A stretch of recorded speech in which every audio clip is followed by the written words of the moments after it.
Hi everyone, welcome back to this channel. I hope you are finding the lectures helpful. Today we will be starting with very important topic from this chapter, that is the mechanism of muscle contraction. बहुत सारे बच्चों को इसी topic में difficulty होती है. जब मैं अपने टाइम पे प्रिपेयर कर रहा था तो मुझे भी ये टॉपिक डिफिकल्ट लगा था. अब इस टॉपिक को समझने से पहले लास्ट वीडियो आपका देखा हुआ होना ज़रूरी है. अगर आपको मसल जो भी स्ट्रक्चर ऑफ प्रोटीन्स है, एक्टिन मायोसिन के बारे में, अगर आपको सार्कोमेयर के बारे में जानकारी नहीं है तो ये चीज़ समझ में आने वाली नहीं है आज की. तो आई विल एडवाइस यू कि लास्ट वाला वीडियो अच्छे से देख कर आओ. इधर मैं ब्रीफ ओवरव्यू ऑब्वियसली दे दूंगा, बट डिटेल में अगर आपको समझना है तो watch the last video. So without any further ado, let's start today's video. देखो, एक्टिन और मायोसिन दो तरीके के प्रोटीन्स होते हैं. इन्हीं की इंटरेक्शन से मसल्स के कंट्रैक्ट करती हैं. एक्टिन दो फिलामेंटस एक्टिन से मिलकर बनता है. दो फिलामेंटस एक्टिन एक दूसरे के ऊपर हेलिकली कॉइल कर जाती हैं. उनके ऊपर एक कवर लगा रहता है जिसको हम ट्रोपोमायोसिन कहते हैं. वो कवर क्यों होता है? क्योंकि एक्टिन और मायोसिन जुड़ते हैं कंट्रैक्शन के टाइम. नॉर्मल स्टेट में इनको जुड़ना नहीं चाहिए. तो मायोसिन जिस साइड पर जुड़ता है एक्टिन के ऊपर, हम एक्टिन की उस साइड को कवर कर देते हैं. ठीक है, उस साइड को कवर कर देते हैं ट्रोपोमायोसिन से. एंड ट्रोपोमायोसिन कब यहाँ पर रहेगा, कब हटेगा, ये डिक्टेट करते हैं ट्रोपोनिन्स. ट्रोपोनिन्स ग्लोब्यूलर प्रोटीन्स है जो ट्रोपोमायोसिन के ऊपर रेगुलर इंटरवल्स में लगे रहते हैं. ठीक है, ये है एक्टिन का structure. Here you can see, अभी जिसको मैं हाईलाइट कर रहा हूँ, they are your filamentous actins helically wound over each other. ठीक है, उसके बाद ट्रोपोमायोसिन, देखो ये रस्सी जैसा स्ट्रक्चर, ये आपका ट्रोपोमायोसिन है. Is this clear? और जो डॉट डॉट से स्ट्रक्चर्स हैं इधर, दीज आर योर ट्रोपोनिन्स. ठीक है, नाउ मायोसिन, एक्टिन की बात हो गई, अब हम मायोसिन की बात करते हैं. मायोसिन में देखो दो चीज़ें होती है, heavy meromyosin and light meromyosin. Myosin एक कॉम्प्लेक्स प्रोटीन है. इसके जो छोटे छोटे सब यूनिट्स है, they are known as meromyosin. Light meromyosin में टेल आती है जिसमें कि दो सब यूनिट्स हेलिकली कॉइल किए हुए होंगे. एंड हैवी मीरोमायोसिन में एक तो हेड आएगा और क्रॉस आर्म आएगी. ठीक है, हेड और क्रॉस आर्म नॉर्मल प्रोटीन से थोड़े उभरे हुए होते हैं ऊपर की तरफ. हेड और क्रॉस आर्म थोड़ा ऊपर की तरफ एक एंगल पर उभरे हुए होते हैं एट ए रेगुलर इंटरवल. इनको हम कहते हैं क्रॉस ब्रिज. क्या कहते हैं? Cross bridge. और मायोसिन हेड के ऊपर दो साइट्स है जहां पर कुछ ना कुछ आके जुड़ेगा. एक साइड पर एटीपी जुड़ेगा और दूसरी साइड है जहां से मायोसिन एक्टिन के साथ जुड़ता है. तो one is actin binding site, other is ATP binding site. ATP इधर आके क्या करता है, मायोसिन उसकी आरती तो उतारेगा नहीं. तो एटीपी जब मायोसिन के साथ जुड़ेगा, myosin as an enzyme, ATP as enzyme काम करता है और एटीपी को तोड़ता है. क्यों तोड़ता है, उससे क्या रिलीज होता है, क्या काम है, इंटरेक्शन क्यों होती है, ये सब हम इस वीडियो में देखने वाले हैं. So this was the brief overview to understand today's topic. अब देखो मसल कंट्रैक्शन में होगा क्या. एक और डायग्राम तुम देख लो. ये देखो, सार्कोमियर पता है, दो जेड लाइंस के बीच का एरिया जो कि फंक्शनल यूनिट ऑफ कंट्रैक्शन है. यही सार्कोमियर जब छोटा हो जाएगा तो मतलब मसल कंट्रैक्शन हुई है, वापस आ जाएगा तो मतलब मसल रिलैक्सेशन हुई है. अगर जेड लाइंस एक दूसरे के पास आ जाएं तो इट इज़ कंट्रैक्शन. कैसी कंडीशन तब बनेगी? तब देखो कैसी कंडीशन बनेगी. नॉर्मल कंडीशन कैसे होती है कि ये आपका मायोसिन है बीच में, ए बैंड, ये आपका मायोसिन है, ये आपका एक्टिन है जिसके बीचों बीच जेड लाइन पास हो रही है. इस साइड भी आपका एक्टिन है, आई बैंड, जिसके बीचों बीच जेड लाइन पास हो रही है. अब अगर मैं किसी तरीके से इन एक्टिन्स को इधर की तरफ खिसकाऊं, मिडल की तरफ, तो क्या करेंगे, एक दूसरे को पास पास से आने लग जाएंगे. और ये जो बीच का जोन है जहाँ पर कुछ भी ओवरलैपिंग नहीं है, ये देखो इस एरिया में आप देखो एक्टिन और मायोसिन की ओवरलैपिंग है. जबकि यहाँ पर अगर आप देखोगे इस एरिया में बस एक्टिन ही है, ए बैंड है, यहाँ पर ओवरलैपिंग नहीं है. इसी को हम एच जोन बोलते हैं. तो कंट्रैक्शन में यही एच जोन खत्म हो जाएगा, एक्टिन एक दूसरे के पास पास आएंगे. ये जो बीच में मायोसिन था इसको ये ओवरलैप कर जाएंगे, तो उसी से होती है मसल कंट्रैक्शन. देखो नीचे वाली डायग्राम में देखो, ये बीच में मायोसिन एज इट इज़ ही रहा है, बट जो एक्टिन थे, एक्टिन फिलामेंट्स, आई बैंड, वो देखो कितना पास पास आ गए कि कोई ऐसी जगह बची ही नहीं जहाँ पर ओवरलैपिंग ना हुई हो. इधर देखो ओवरलैपिंग मत थी, बस ए बैंड थे, आई बैंड नहीं थे.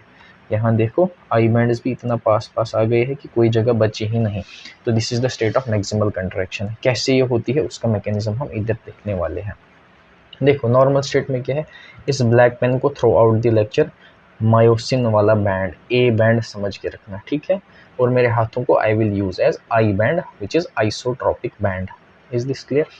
अब देखो ये अगर ए बैंड है, इसके एक तरफ आई बैंड होंगे, इधर ऊपर भी होगा नीचे भी होगा, इस साइड भी आई बैंड होंगे ऊपर भी और नीचे भी। आई बैंड को बीचों बीच बाइसेक्ट करती है जेड लाइन, और ए बैंड को बीचों बीच बाइसेक्ट करती है एम लाइन, ठीक है। नॉर्मल स्टेट में क्या हो रहा था, कुछ ऐसे कहानी चल रही थी, बीच में आई बैंड है और साइड से आई बैंड्स आ रहे हैं यहाँ तक, इधर से भी आई बैंड्स आ रहे हैं यहाँ तक। अब क्या होगा, स्केलेटल मसल की कंट्रैक्शन कैसे होती है, मैंने तुम्हें अभी क्या समझाया। मायोसिन में जो हेड है वो क्रॉस ब्रिज की फॉर्म में है, मायोसिन हेड ऐसे प्रोट्रूड कर रहा है ऊपर की तरफ, ये क्रॉस ब्रिज है, इसको मायोसिन का पार्ट मानना, ठीक है। ये ऐसे क्रॉस ब्रिज है। इधर से क्या था, मेरा एक्टिन था, तो नॉर्मली ऊपर एक्टिन नीचे मायोसिन, ये क्रॉस ब्रिज, बट ये दोनों एक दूसरे के साथ जुड़े हुए नहीं हैं। अब जब कंट्रैक्शन होगी, ये जो पार्ट है क्रॉस ब्रिज का, ये और ऊपर उठेगा, एक्टिन और मायोसिन जुड़ेंगे, और ये मायोसिन जो है ना, ये एक्टिन को ऐसे धक्का देगा। देखो एक्टिन स्लाइड कर रहा है मायोसिन के ऊपर, तो इस तरीके से होती है मसल कंट्रैक्शन, राइट। अब देखो एनसीईआरटी में क्या लिखा है उसको समझते हैं, मॉलिक्यूलर बेसिस भी इसका समझेंगे। The mechanism of muscle contraction is best explained by sliding filament theory. बहुत सारी थ्योरीज दी गई है, best theory is sliding filament theory, and this is the mechanism of contraction of skeletal muscles. बाकी muscle में मैकेनिज्म में थोड़ी changes हैं।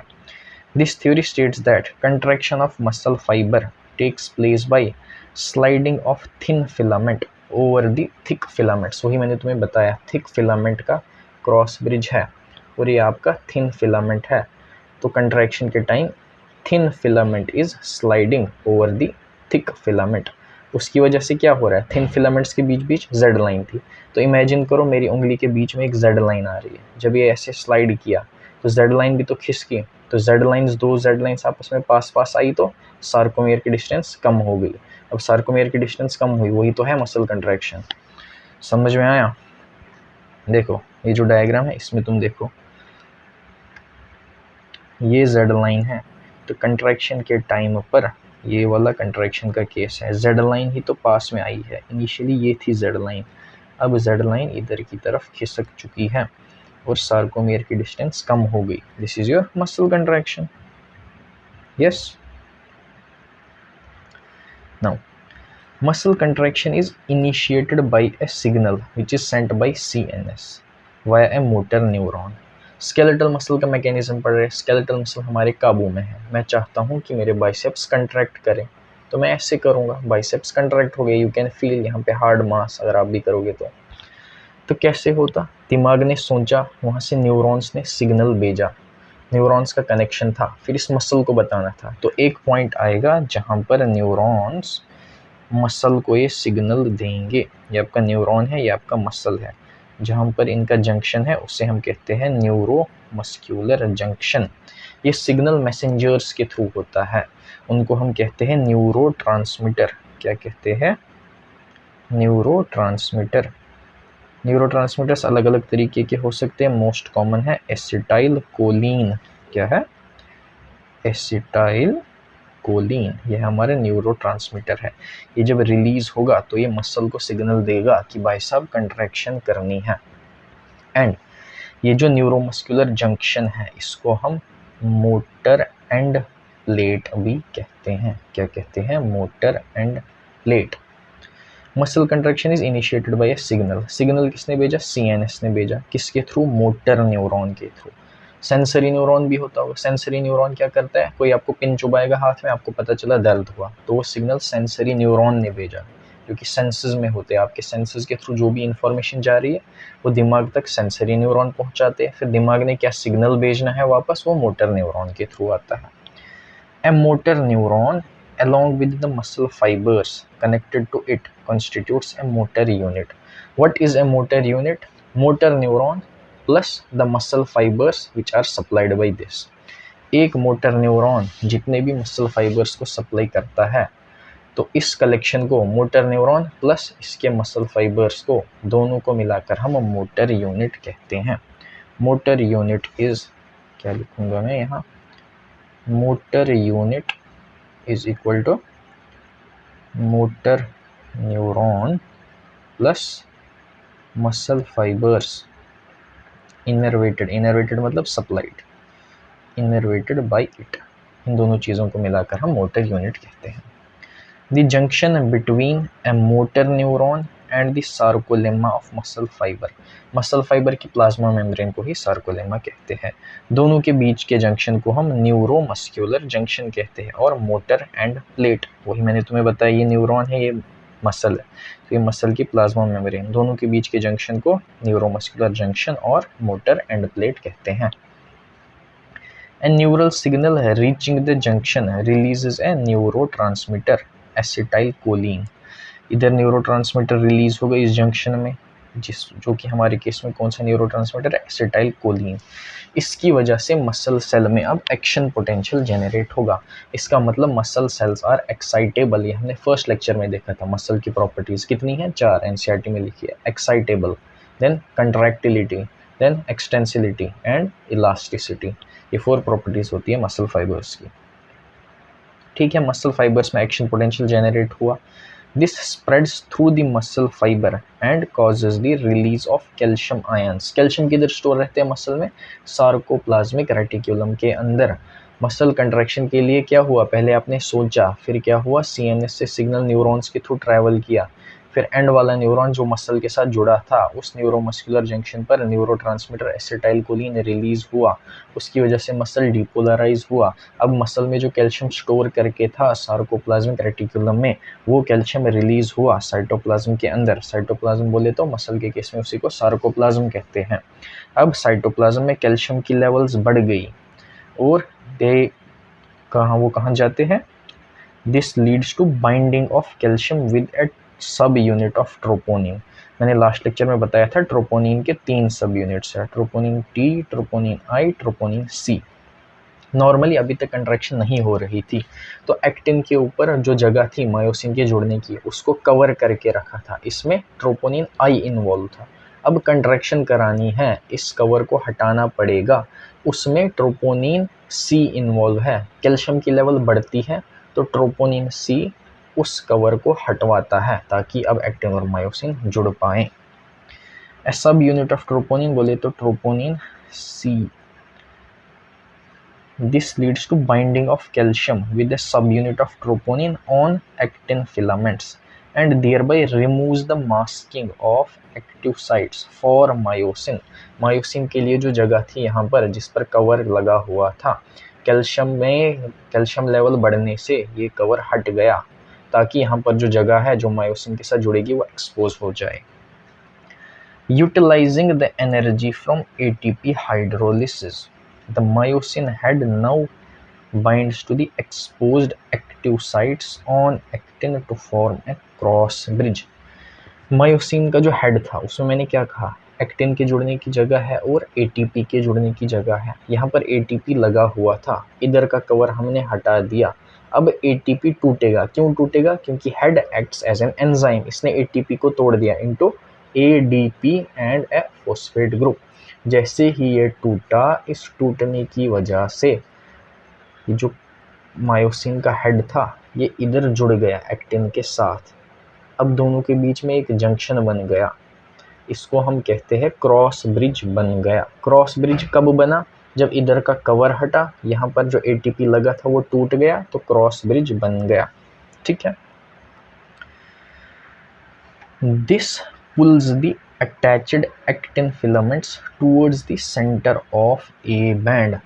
ऐसे देखो, ये मेरा मायोसिन था, ये मेरा एक्टिन था, ये जो मेरी उंगली है ये क्रॉस ब्रिज है, ये इधर जुड़ गई। जैसे ही एटीपी हाइड्रोलिसिस हुई क्रॉस ब्रिज बन गया और इसने एक्टिन को खिसकाया ए बैंड के सेंटर की तरफ।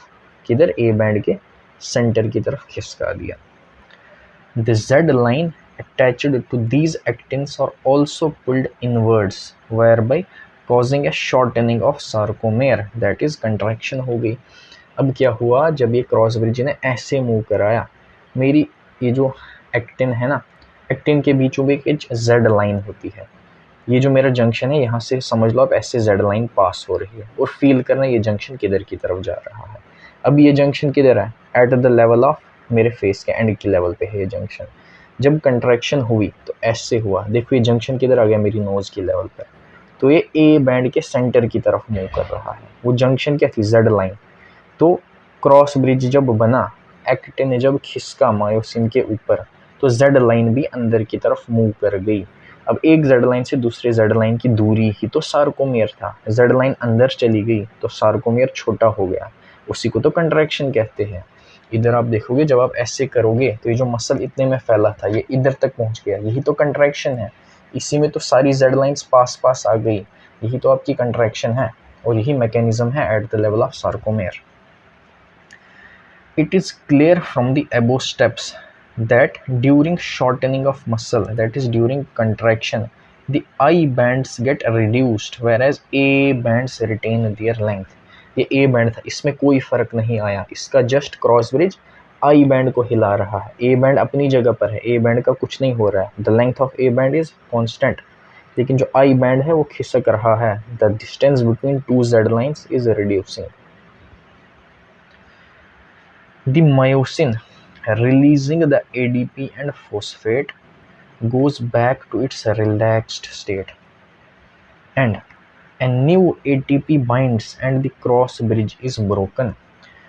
एक ATP टूटा था तो क्रॉस ब्रिज बन गया था और ऐसे हुआ था, अब ये जुड़े ही है। अब इसको अलग करने के लिए भी हमें ATP चाहिए, इस ब्रिज को तोड़ने के लिए ATP चाहिए। देखो हुआ क्या था, ऐसे पहुंचे थे हम, अब इससे आगे बढ़ने के लिए एक नया ATP आएगा, ATP इधर जुड़ेगा तो मायोसिन वापस इधर चला जाएगा। अब यहाँ पर दूसरा कोई एक्टिन होगा, अब ATP जुड़ा है, फिर यहाँ पर कोई एक्टिन होगा, ये ATP टूटेगा तो ऐसे होगा, नया ATP आएगा, ये टूटेगा, फिर ऐसे होगा। इट्स लाइक देखो सीक्वेंस में मैं तुम्हें बताऊंगा क्या हो रहा है। यहाँ पर ATP आ रहा है, ATP टूट गया तो ऐसे हुआ, फिर एक और ATP लाया, क्रॉस ब्रिज टूट गया, फिर वो ATP की हाइड्रोलिसिस हुई तो ऐसे हो रहा है, फिर ATP जुड़ा तो ऐसे हुआ, फिर ATP की वजह से ऐसे हो रहा है। तो समझ लो सीक्वेंस ऑफ मसल कंट्रैक्शन कैसे हो रही है। एक ATP हमें चाहिए क्रॉस ब्रिज बनाने के लिए, एंड क्रॉस ब्रिज तोड़ने के लिए भी ATP चाहिए। देखो ATP binds and the cross bridge is broken, very very important. फिर ATP जब बाइंड हुआ तो वो टूटेगा और मायोसिन हेड जुड़ेगा एक्टिन के साथ, और साइकिल ये जो है क्रॉस ब्रिज का ये कंटिन्यू होता रहेगा। Am I clear to you. अब ये फ्लो चार्ट भी देख लो, कहीं से भी तुम स्टार्ट कर लो। ये जो है दिस इज योर मायोसिन, और ये जो ग्लोब्यूलर है ऐसे helical structure that is your actin. अब देखना हो क्या रहा है, इधर से स्टार्ट करते हैं, ठीक है, कहीं से भी शुरू कर सकते हैं, 1 देन 2 3 4। इस स्टेट में देखो क्या है, ये आपके मायोसिन है, ये आपका क्या है, हैवी मीरोमायोसिन हेड वाला पोर्शन, और ये एक्टिन है, ठीक है। अभी इन दोनों के बीच में कोई भी इंटरेक्शन नहीं है, नॉर्मली रिलैक्स्ड वाली कंडीशन है, ठीक है। कोई भी अभी क्रॉस ब्रिज नहीं बना है, जस्ट हेड प्रोट्रूड किया है, ये इसके साथ कांटेक्ट में नहीं आया है। अब जब ATP टूटा हुआ है, जब ATP टूटेगा तो क्रॉस ब्रिज बनेगा। यहाँ पर देखो कांटेक्ट हो गया एक्टिन और मायोसिन के बीच में, और क्रॉस ब्रिज बना। क्रॉस ब्रिज बनने की वजह से एक्टिन को धक्का लगेगा और वो अंदर की तरफ खिसक जाएगा। नेक्स्ट स्टेप में देखो यही हुआ है, ये देखो ये अभी ऐसे था, अभी अंदर की तरफ चला गया है। इधर देखो एक्टिन और मायोसिन सेम लेवल में थे, यहाँ देखो ये मूव कर गया है, अंदर की तरफ मूव किया है ये, ठीक है। मूव कब किया ये, जब ATP और ATP टूटा था, क्रॉस ब्रिज बना था, ये जब चीज़ें बाहर निकल गई साइमल्टेनियसली, एक्टिन अंदर की तरफ चला गया। फिर हमें इस क्रॉस ब्रिज को तोड़ने के लिए इस फेज में आप आ गए, अब फिर से कंट्रैक्शन करानी है तो पहले ये ब्रिज तोड़ना पड़ेगा, इस अटैचमेंट को छुड़वाना पड़ेगा, उसके लिए और एक ATP चाहिए। तो यहाँ पे देखो ये ATP आएगा और ये क्रॉस ब्रिज छूट जाएगा, इधर से देखो क्रॉस ब्रिज टूट गया, वापस से रिलैक्स पोजीशन में आ गया और फिर से साइकिल कंटिन्यू कर गया। Is this clear? अच्छे से ध्यान से समझो चीज़ों को, हर एक चीज़ समझ में आ जाएगी। और एक बार कोशिश करो खुद से फिर से साइकिल स्टार्ट करो कि ये मायोसिन है, ये एक्टिन है, and repeat the steps, you will retain everything which is necessary. ये 3 डायग्राम समझ में आ गई, sliding filament theory, of muscle contraction, movement of thin filament and the relative size of I band and H zone. जब पूरी contraction हुई H zone गायब हो जाता है. What was H zone? H zone A band का वो हिस्सा था जहाँ पर उसको I band overlap नहीं कर रहे थे. अगर मैं आपको पहली डायग्राम में दिखाऊं, यह है आपका A band, ठीक है. अब इसमें A band का वो हिस्सा ढूंढो जहाँ पर I bands ने overlap नहीं किया है. आई थिंक ये जोन है, यहाँ पर आई बैंड्स ने ओवरलैप नहीं किया है, आपका एच जोन था. जब कंट्रैक्शन हो रही थी तो ध्यान देखो जेड लाइंस पास में आ रही थी, एच जोन आपका छोटा हो गया, और जब मैक्सिमम कंट्रैक्शन हो गई एच जोन बचा ही नहीं. ये ए बैंड है बट देखो इधर ओवरलैपिंग, आई बैंड सारे यहाँ तक ओवरलैपिंग हुई है, ठीक है. तो क्वेश्चन आपसे पूछ सकता है कंट्रैक्शन में एच जोन का क्या हुआ, जेड लाइंस का क्या हुआ, ए बैंड का क्या हुआ. A band as it is रहा, उसमें कोई चेंज नहीं आई, जेड लाइंस पास में आ गई, सार्कोमेयर छोटा हो गया. देन एच जोन, पहले जो गैप थी वो अच्छी खासी थी, पूरी कंट्रैक्शन हो गई, एच जोन गायब हो गया. ये सब चीज़ें आपसे पूछी जा सकती है. So you should be well aware of this things. हम कहाँ पहुँचे थे? And formation and breakage is repeated, ये चलता रहेगा और फर्दर स्लाइडिंग होती रहेगी एक्टिन की ओवर द मायोसिन.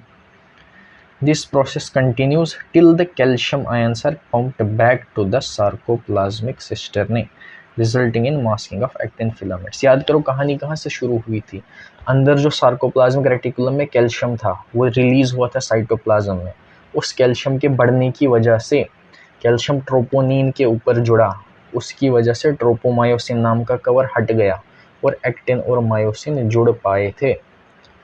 अब कैल्शियम तो अनलिमिटेड नहीं है सेल में, कुछ टाइम के बाद उस सारे कैल्शियम को वापस पंप किया जाता है सार्कोप्लाज्मिक रेटिकुलम में. फिर कैल्शियम की कंसंट्रेशन साइटोप्लाज्म में कम हो जाएगी और ट्रोपोनिन के साथ एनफ कैल्शियम नहीं जुड़ेगा, तो टी की वजह से वो जो कवर हटा था वो वापस इस एक्टिन के ऊपर चिपक जाएगा. जैसे ही कवर लग गया अब एक्टिन और मायोसिन जुड़ नहीं सकते हैं. तो this is the state of maximum contraction. फिर वापस से रिलैक्सेशन शुरू हो जाएगी. स्केलेटल मसल में रिलैक्सेशन के लिए एनर्जी यूज नहीं होती है. This causes the return of Z lines back to their original position. बोले तो रिलैक्सेशन कब होगी? जब सेल के अंदर आप कैल्शियम खत्म कर दोगे. The reaction time of fibres can very in different muscles. कुछ ऐसे मसल है जैसे स्टिमुलस मिला कंट्रैक्ट कर गए, कुछ मसल्स में टाइम लगता है कंट्रैक्ट करने में. Repeated activation of muscle can lead to accumulation of lactic acid due to anaerobic breakdown of glucose in them, causing fatigue. कभी रनिंग किया तुमने? अगर नहीं किया तो कभी एक बार रनिंग करना. और जब बहुत ज़्यादा एक्सरसाइज करोगे, बहुत ज़्यादा रनिंग करोगे तो फिर आपकी बॉडी में पेन स्टार्ट होने लग जाता है, शरीर दर्द करने लगता है. वो लैक्टिक एसिड जमा होने की वजह से होता है. लैक्टिक एसिड क्यों बनेगा बॉडी में? डाइजेशन एब्जॉर्प्शन में समझा था ना, अल्टीमेटली ग्लूकोज बन गया था. ग्लूकोज से एटीपी बनते हैं अगर ऑक्सीजन एनफ अवेलेबल है. अब आप विगरस एक्सरसाइज कर रहे हो, बार बार मसल को कंट्रैक्ट करा रहे हो, तो इसको कंट्रैक्शन के लिए मैंने देखा, बोला ना एटीपी चाहिए होते हैं. एटीपी कैसे बनते हैं? ग्लूकोज को जब ऑक्सीजन मिलता है. अब आपने ज़्यादा काम कराया, सांस आप नॉर्मली ले रहे हो, इतना ज़्यादा काम कराया कि ऑक्सीजन आप ज़्यादा नहीं दे पा रहे हो. ऑक्सीजन की डिमांड यहाँ बढ़ गई क्योंकि ज़्यादा कंट्रैक्शन करोगे तो ज़्यादा एटीपी चाहिए, ज़्यादा एटीपी चाहिए तो ज़्यादा ग्लूकोज को तोड़ना पड़ेगा. ग्लूकोज को तोड़ने के लिए O2 चाहिए, O2 की डिमांड बढ़ गई बट सप्लाई उतनी है नहीं, तो ऑक्सीजन की कमी हो गई, एटीपी की कमी हो गई.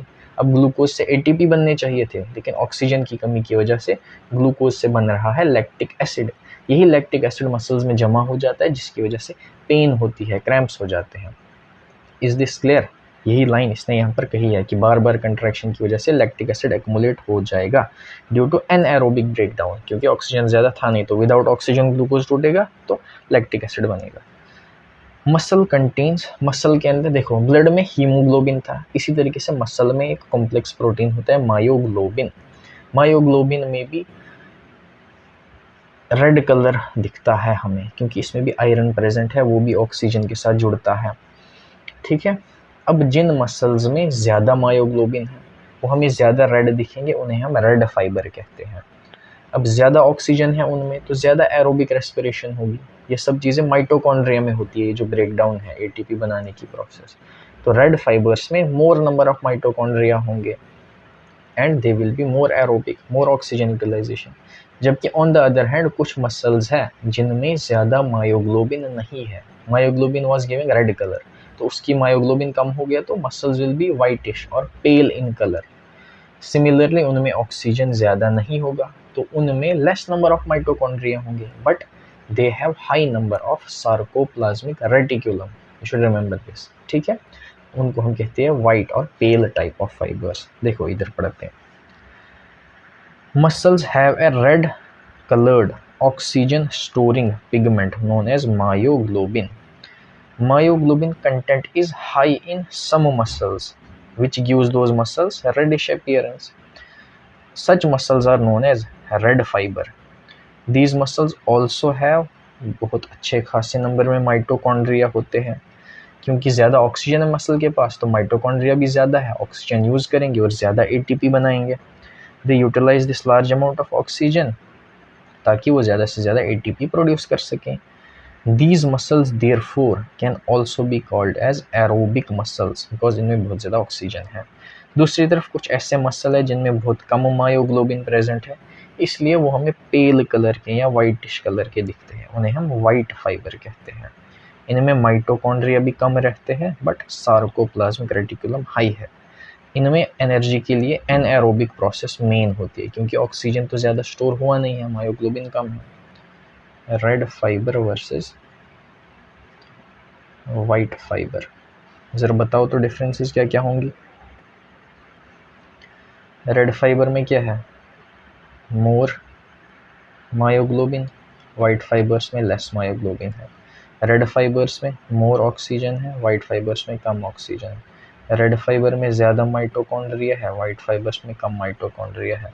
रेड फाइबर्स में सार्कोप्लाज्मिक रेटिकुलम ठीक ठाक है, जबकि वाइट फाइबर्स में ज़्यादा सार्कोप्लाज्मिक रेटिकुलम। ये याद रखना, सब कुछ ज़्यादा रेड फाइबर्स में है but sarcoplasmic reticulum is more in white fibres.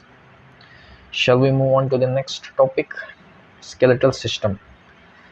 इस टॉपिक को अगले वीडियो में देखते हैं। आज का मेन टॉपिक यही था, मैकेनिज्म ऑफ मसल कंट्रैक्शन। इस वीडियो को अच्छे से देखो, समझ नहीं आया है फिर से देखो, देन उसके बाद एनसीईआरटी से समझो और खुद से कोशिश करो चीज़ों को लिंक करने की, सब चीज़ें समझ में आ जाएंगी। स्टिल कोई आपका डाउट रहता है, you can write down in the comment section. I will see you in the next one.